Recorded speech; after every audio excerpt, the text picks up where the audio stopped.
fana y'a minɛ ni barika ye, n y'a minɛ ni n bolo fila ye n'Ala ma baasi kɛ ko denmisɛnninw k'u cogo dɔn garateli ninnu man di n ye kosɛbɛ. Balimaw aw bisimila New 223 sanfɛ ni ye mɔgɔ kura de ye i bɛ se k'a abonné kana ɲinɛ ka cloche de notification activer walasa i bɛ se ka bɔ an ka vidéo kura bilataw bɛɛ lajɛlen kalama. Balimaw an b'a ladɔnniya k'a fɔ ko Salifu bi ale ye mobili kura sɔrɔ ni maa minnu tɛ Salifu dɔn Salifu ye journaliste ye n bɛ se k'a fɔ animateur don a bɛ galonta la plateau a b'o sanfɛ ale ni Sira la solution olu fila de bɛ yen ni ka question poser mɔgɔw kunna.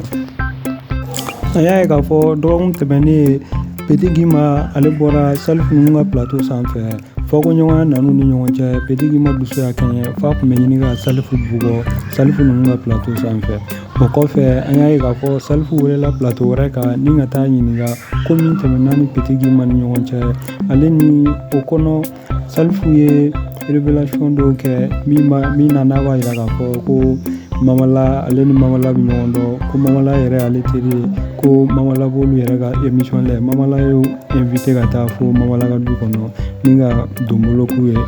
O kɔfɛ mɔgɔ caman sɔrɔla ni k'a fɔ ko n'a y'a sɔrɔ Salifu ye kuma min fɔ ko Mamala y'o invité a fɛ yen ka wari d'u ma ko n'o kuma ye tiɲɛ ye ko don n'a nataw la k'an bɛ se k'a fɔ ko Mamala bɛna tila ni ka mobili d'u ma. An b'a ladɔnniya k'a fɔ mobili min n'a dira Salifu ma bi Mamala ka mobili dilen tɛ mɔgɔ wɛrɛ de ye nin mobili di Salifu ma. Tiɲɛ don Salifu ye mobili kura sɔrɔ nka Salifu yɛrɛ tɛ se mobili boli la wa permis fana tɛ Salifu bolo.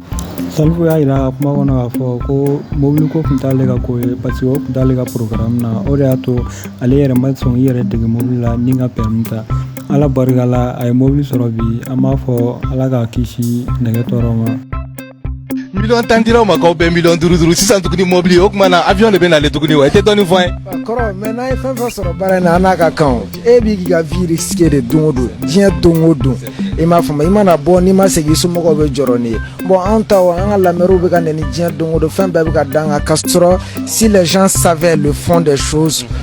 an bɛ jaw ye olu k'an ka goyaw ye quoi voilà donc n'an ye fɛn fɛn sɔrɔ je pense que on le mérite quelque part mais ne bɛ n ka baarakɛyɔrɔ de fo fɔlɔ Renouveau TV voilà parce que olu opportunité di an ka se ka n ka dɔnniya fitinin min na ka a montrer public la quoi voilà donc i y'a mɛn i ɲɔgɔnna a tɔgɔ émission kɛla ba tɛ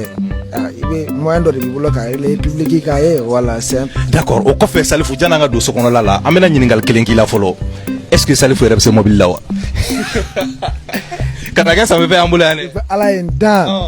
tiɲɛna ma changement kɛ tan wallahi cɛ o y'i kɛlen sanfɛ dɔgɔkɛ yɛrɛ ma deli ka nata mobili la mobili tɛ n ka programme na Idriss mobili foyi ko tɛ n ka programme na min ka fɛn nin de la i b'i ka poponi sanfɛ dɔrɔn i m'a fɔ ma a tɛ n ka programme yɛrɛ la quoi i y'a mɛn permis i jigi dalen don mobili de kan